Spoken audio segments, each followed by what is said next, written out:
wabarakatuh. Bertemu lagi dengan saya, Ibu Riani Andasari, dalam pelajaran farmakologi untuk kelas 11 farmasi. Kali ini materi yang akan kita pelajari adalah obat gangguan sistem saraf pusat.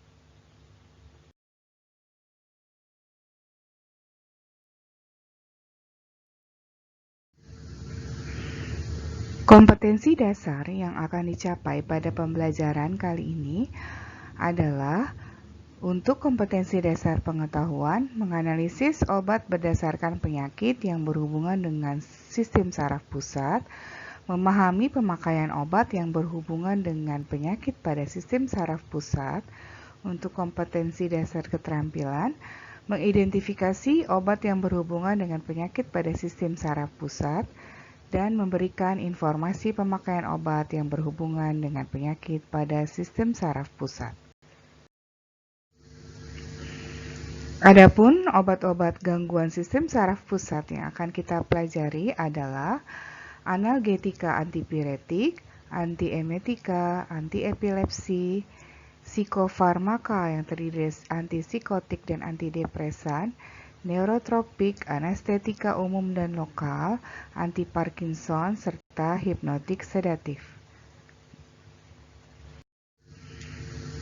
Ini adalah gambaran bagian-bagian otak manusia. Kalian tentunya sudah mempelajarinya pada pembelajaran sebelumnya ya, tentang sistem saraf. Bahasan sistem saraf pusat yang akan sering dikaji dalam materi kali ini. Rangsangan di sistem saraf pusat yang berhubungan dengan pusat sakit, yaitu di bagian cerebrum, pusat tidur dan pengatur suhu tubuh di bagian hipotalamus, serta kapasitas mental ya pada cerebral cortex. Penggolongan obat sistem saraf pusat berdasarkan farmakodinamik. Yang pertama ada yang merangsang atau menstimulasi. Jadi, secara langsung atau tidak langsung merangsang aktivitas otak, sumsum tulang belakang, dan syaraf. Ada yang menghambat atau mendepresi. Jadi, secara langsung atau tidak langsung memblokir proses tertentu pada aktivitas otak, sumsum tulang belakang, dan syaraf. Penggolongan obat yang pertama yaitu analgetik antipiretik. Analgetik atau analgesik adalah obat yang dapat mengurangi atau menghilangkan rasa nyeri sampai pada nyeri hebat yang sulit dikendalikan tanpa menghilangkan kesadaran. Hampir semua analgetik memiliki efek sebagai antipiretik, yaitu bisa menurunkan demam, dan sebagai antiinflamasi. Analgesik sebagai antiinflamasi bekerja berdasarkan penghambatan sintesa prostaglandin yang merupakan penyebab rasa nyeri. Penggolongan nyeri ada 3, yaitu nyeri ringan, nyeri sedang, dan nyeri hebat. Nyeri ringan contohnya sakit gigi, nyeri kepala, nyeri otot, nyeri haid, dan lain-lain. Obat yang biasa digunakan untuk nyeri ringan adalah analgesik yang bersifat perifer, seperti paracetamol, asetosal. Sedangkan nyeri sedang, ini contohnya sakit punggung, migrain, dan rematik. Nah, obat golongan yang sering digunakan adalah obat golongan AINS ya, anti-analgetik inflamasi non-steroid ya, seperti diclofenac dan ibuprofen. Sedangkan untuk nyeri hebat, contohnya kejang usus, kolik batuk empedu, kolik batu ginjal, dan kanker, biasanya digunakan analgesik sentral atau analgesik golongan narkotika. Penggolongan analgesik non-opioid atau analgesik perifer. Analgesik ini tidak mempengaruhi sistem saraf pusat dan bisa berefek antipiretik atau penurun demam. Analgesik sentral atau analgesik narkotika ini memiliki daya penghalang nyeri yang hebat dan pada dosis besar bisa menimbulkan depresan umum. Efek sampingnya rasa nyaman dan euforia, dan penggunaannya juga hanya bersifat insidental atau berdasarkan kasus. Penggolongan analgesik perifer yaitu ada yang pertama golongan salisilat, contohnya aspirin atau asetosal. Ya, aspirin atau asetosol dosis kecil bisa digunakan untuk mencegah trombosit koroner dan cerebral. Ya, biasanya dosis 80 mg atau 160 mg. Yang kedua adalah golongan para aminofenol. Contohnya yang biasa dipakai sampai saat ini adalah paracetamol. Ini harus hati-hati karena penggunaannya dalam jangka panjang bisa menimbulkan kerusakan hati. Yang ketiga adalah golongan pirazolon. Contohnya fenilbutazon, ya, antalgin. Ya. Kalau fenilbutazon dia memiliki efek antiinflamasi yang lemah. Ya, pirazolon dan derivatnya atau antalgin dia bisa menimbulkan anemia aplastik dan trombositopenia. Ini hati-hati untuk penggunaan jangka panjang. Yang keempat adalah golongan antranilat atau yang dikenal dengan asam mefenamat. Ini antiinflamasinya lemah dibandingkan dengan aspirin. Efek sampingnya bisa menimbulkan iritasi mukosa lambung dan gangguan saluran cerna. Penggolongan analgesik narkotik, ya, ada alkaloid alam yang terdiri dari morfin dan kodein, derivat semisintesis di sini heroin, derivat sintesisnya metadon dan fentanyl, antagonis morfin, nalorfin, naloxon, dan pentazocin.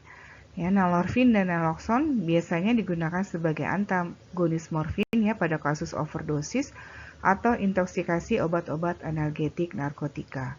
Untuk penjelasan detail masing-masing obat tersebut kalian bisa baca dari buku paket farmakologi kelas 11 atau dari sumber yang lain. Selanjutnya kita akan membahas mengenai AINS atau analgesik antiinflamasi nonsteroid. Ya. Biasanya obat analgesik yang memiliki efek antiinflamasi digunakan pada pengobatan rematik ataupun penyakit gout, yaitu penyakit kelebihan asam urat di daerah sendi yang bisa mengakibatkan pembengkakan dan rasa nyeri. Nah, contoh obatnya yang biasa digunakan yang pertama adalah ibuprofen, ya, merek yang terkenal biasa Proris, ya, memiliki antiinflamasi lemah, dia bersifat sebagai analgetik dan antipiretik. Selanjutnya adalah diklofenak, ya, bisa kalium diklofenak atau natrium diklofenak. Ini memiliki antiinflamasi terkuat. Ya, yang ketiga adalah fenilbutazon, bersifat antiflogistik kuat, ya, sehingga banyak digunakan sebagai campuran jamu pada jamu-jamu yang berklaim rematik, ya. Nah, ini harus hati-hati ya kalau yang menggunakan jamu yang biasanya cesplong. Nah, itu harus hati-hati, biasanya kadang ditambahkan zat kimia ya seperti fenilbutazon. Dan penggunaan jamu biasanya jangka panjang, makanya bisa menimbulkan kerusakan sel darah. Makanya harus hati-hati, ya, harus curiga kalau misalnya jamu rematiknya kok cesplong gitu kan. Biasanya kalau obat-obat tradisional diminumnya harus jangka panjang, ya, terus baru bisa menimbulkan efek. Tapi kalau cesplong, nah itu harus hati-hati, biasanya ada penambahan fenilbutazon di dalamnya. Yang keempat adalah indomethacin. Dia memiliki anti radang kuat ya seperti diklofenak dan digunakan pada penyakit encok akut. Yang kelima adalah piroxicam, bersifat analgesik, antipiretik dan antiinflamasi yang kuat ya untuk melawan encok. Tapi efek sampingnya adalah pendarahan dalam lambung atau usus ya, jadi bisa mengiritasi lambung atau usus. Yang terakhir adalah COX-2 inhibitor, ini contohnya celecoxib, etoricoxib, ya, rofecoxib. Tidak bisa digunakan jangka panjang karena berefek buruk terhadap jantung. Golongan gangguan obat SSP yang kedua adalah antiemetik. Antiemetik adalah obat-obat yang digunakan untuk mengurangi atau menghilangkan perasaan mual dan muntah. Yang paling penting dalam pengobatannya adalah mencari sebabnya. Ya. Muntah itu bisa disebabkan oleh rangsangan dari asam lambung ke pusat muntah karena kerusakan mukosa lambung usus atau makanan yang tidak cocok atau penyakit hepatitis. Ya. Yang kedua adalah rangsangan tidak langsung melalui chemoreceptor trigger zone, yaitu daerah yang dekat dengan pusat muntah, ya, di otak ya. Ya, rangsangannya bisa disebabkan oleh obat-obatan seperti tetrasiklin, digoxin, estrogen, morfin, dan lain-lain. Bisa juga disebabkan oleh gangguan keseimbangan dan gangguan metabolisme. Yang ketiga, penyebab muntah yaitu melalui rangsangan melalui cerebral cortex ya, dengan melihat, membau atau merasakan sesuatu yang tidak menyenangkan. Ya. Antiemetik ya biasa digunakan yang pertama untuk mabuk perjalanan atau motion sickness. Biasanya timbul akibat stimulasi berlebihan di labirin yang merangsang pusat muntah melalui chemoreceptor trigger zone ya. Misalnya kalau yang nggak biasa naik pesawat atau yang biasa naik motor, naik bus, itu biasanya bisa menimbulkan muntah ya. Yang kedua adalah mabuk kehamilan atau morning sickness ya. Pada kasus ringan sebaiknya penggunaan obat dihindari agar tidak berakibat buruk terhadap janin. Ya, pada kasus berat, golongan antihistamin atau phenothiazine ya seperti promethazine kadang bisa dikombinasikan dengan vitamin B6 ya, dan sebaiknya harus dalam pengawasan dokter ya. Contoh obat mual untuk ibu hamil itu kayak misalnya Mediamer B6 ya, itu kalian bisa lihat di ISO isinya apa ya. Ada satu zat aktif yang dikombinasikan dengan vitamin B6 ya untuk mengurangi frekuensi rasa mual.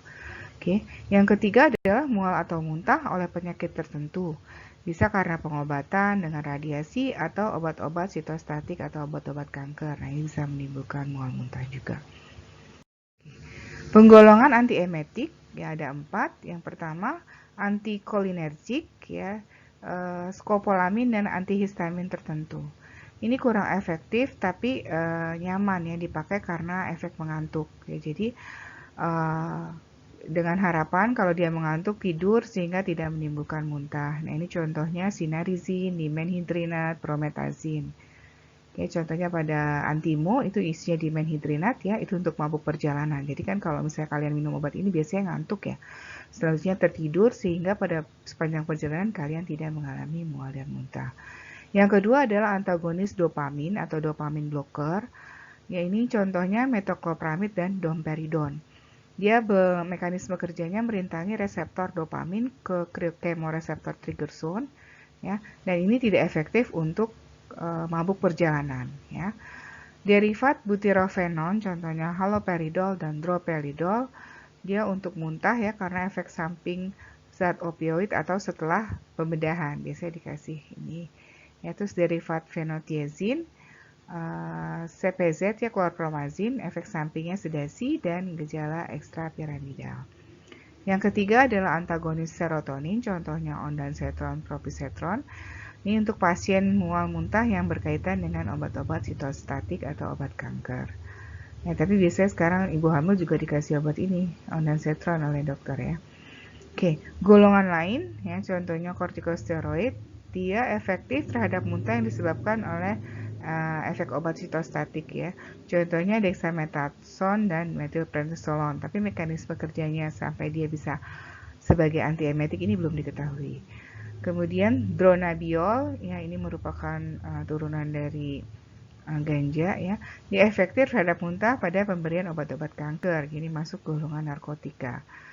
Ya, benzodiazepin dia mempengaruhi sistem limbik di otak ya, sehingga memperbaiki sikap pasien terhadap peristiwa muntah ya. Jadi secara psikologis ya.